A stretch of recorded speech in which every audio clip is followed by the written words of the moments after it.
Hej og velkommen til en ny undervandsjagtvideo. I dag står den på vinterdyk ude i det her meget kolde vand lige bag mig. En af de ting, der er fordel ved vinterdyk, som jeg kunne forstå, det er jo, at vandet det er klart. Der har ikke været så mange alger endnu, så forhåbentlig skulle der gerne være god udsigt.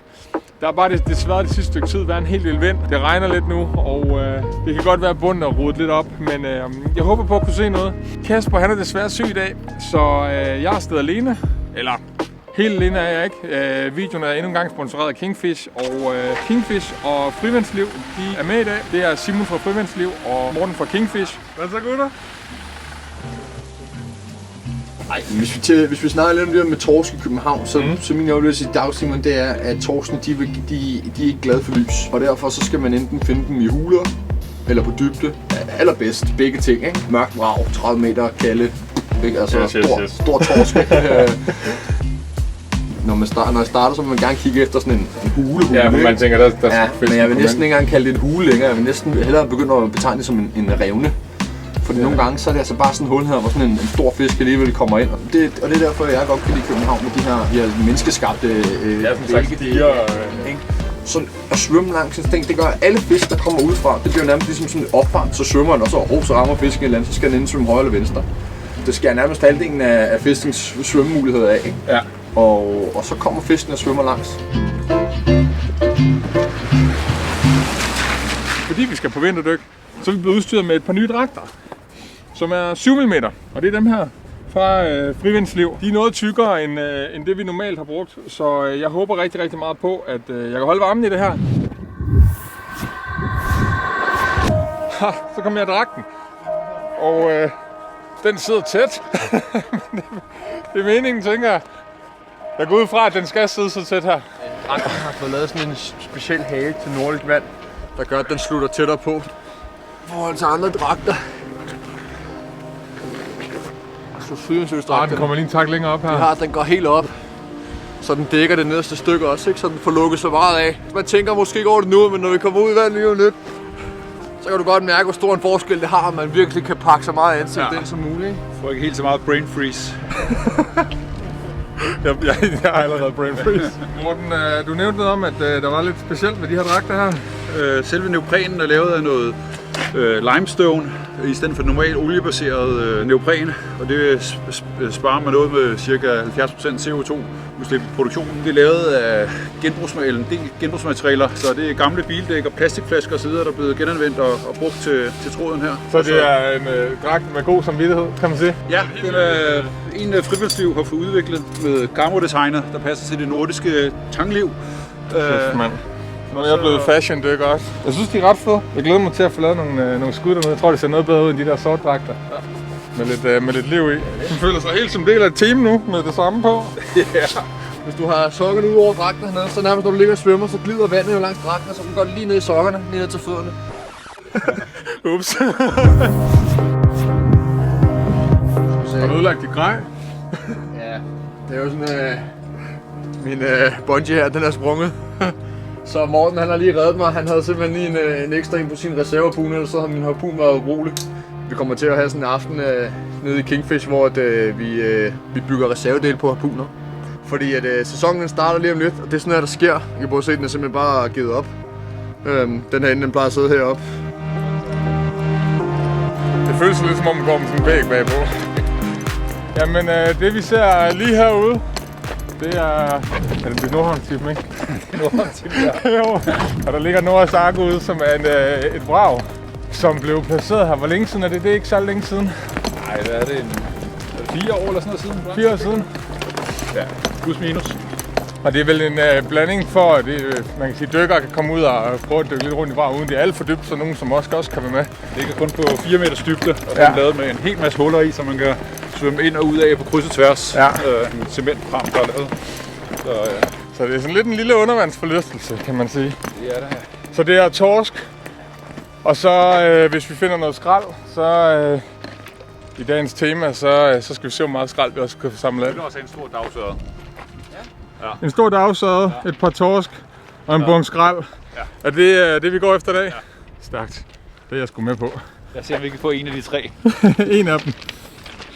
Så Simon, du tager ørren, du tager torsken, og så tager jeg skraldet. Ja, vi skal filme, der er sat en 30 op, men vi alle sammen vælger at kravle ned og stikke i stedet for. Af en eller anden fuldstændig mærkelig årsag, så den her trappe her, den har ingen trin.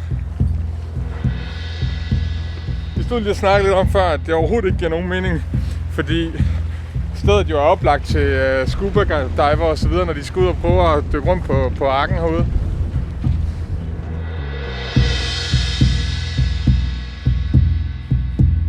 Det er jo simpelthen genialt lavet.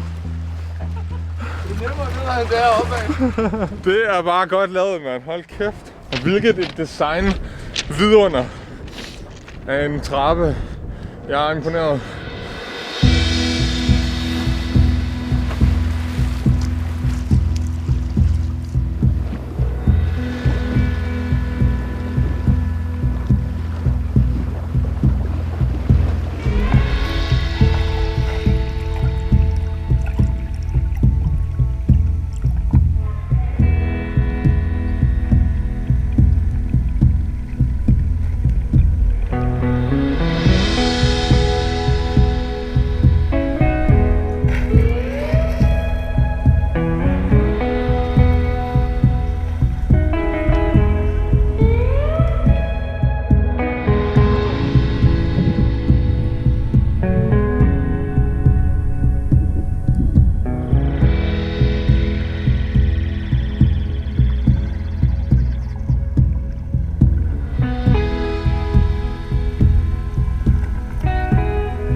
Op og holde en pause og få skiftet batterier.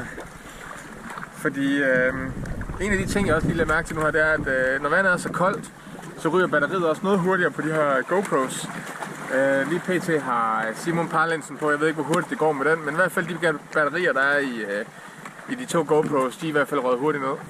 Vi var jo på samme sted her i en tidligere video, da vi var ude med Parlins. Det var der, hvor vi viste jer lidt om, hvordan vi lavede vores UV-jagt-videoer. Og der dykkede vi rundt lige herude ved arken.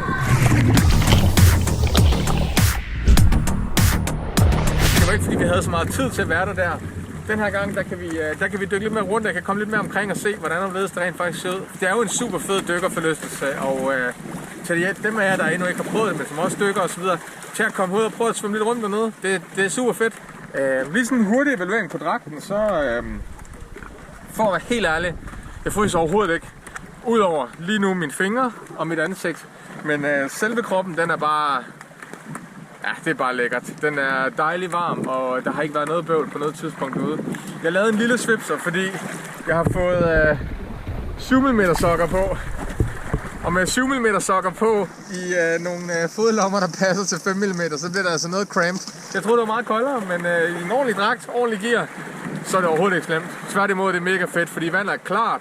Og der er ingen alger, og man kan se en masse selv i dag, hvor der har været faktisk dårligt vejr hele ugen. Så, og det blæser lidt i dag, så selvom det har været sådan, så kan du stadig se en del. Så det er helt klart, det er værd, hvis der er man er ude for at dykke for egentlig også at se noget og opleve noget.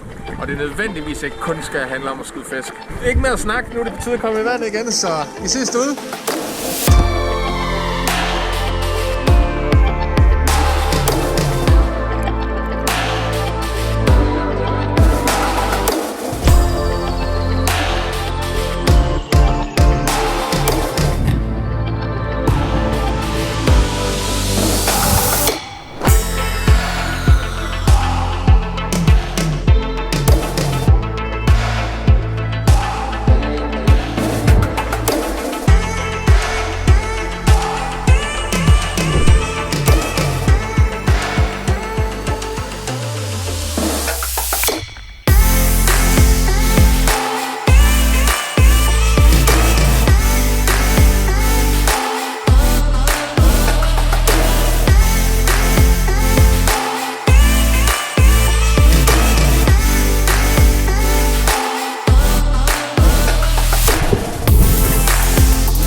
Det er rart at være oppe igen.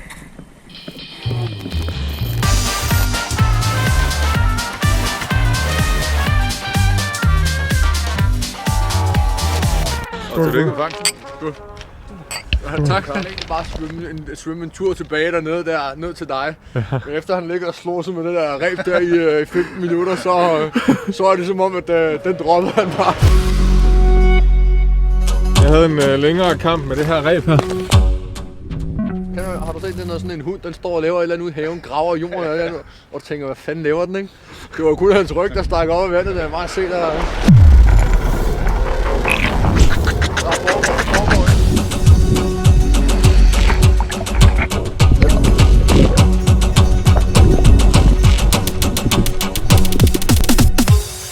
Hvis vi måler på længden, så har vi en vinder her.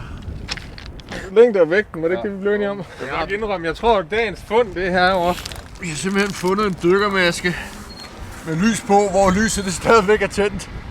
Så hvis du er derude, der ejer den her maske her, så skal du vide, at det er altså en rimelig god lygte, du har. Så laver vi et opslag senere, hvor vi efterlyser den, og så må ikke du kan komme ind og hente den i Kingfish, hvis du savner den. Og du er simpelthen gået efter at samle penge ind? Ja, men der er ikke pantmærkerne røget af, men det kan selvfølgelig bruge til genanvendelse. Så en dåse makrel, det er sgu nok det tætteste, vi kommer på fisk. Så jo, gutte, det var sgu en fin tur. Godt at komme ud igen. Ja, så er sæsonen skudt i gang. Eller ikke skudt i gang. Nej, Så er sæsonen lige så stille. samlet i gang. Ja. Samlet i gang. Ja, samlet i gang, ja.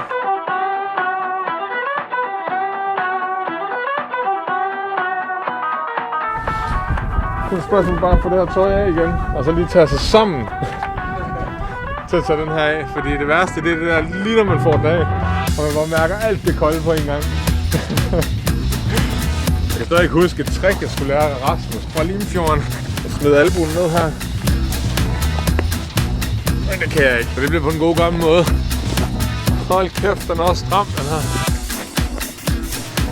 Så.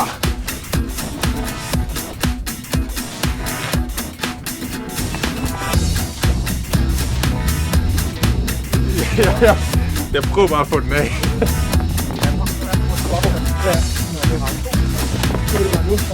Får du hold? Ja. Stærkt. Det gik noget nemmere. Lige at komme ud af dem. Det var også en smart måde at gøre det på, men det kræver man er to. Ja, det er det. Tak for i dag. Tak for det. Tak for det, Simon. Ingen fisk, men en hel bunke skrald. Masser af skrald. Og jo, ja, en dykkermaske med lygte på og det hele. Og vi har fået konstateret, at vinterdyk med Schumi-mælkedræk i Danmark, det er ikke noget problem. Det kan man sagtens. Så kig ned i beskrivelsen. Der har vi lagt et link til dragten. Den er inde på jeres hjemmeside. Så kan man gå ind og se mere til den derinde. Og ellers så kan man selvfølgelig også skrive til jer, hvis man har nogle spørgsmål, tænker jeg. Ja. Så bare skyd løs, ja. Og ellers så er der sgu ikke så meget at sige. Tusind tak fordi I er med, og vi ses næste video. Hej med jer.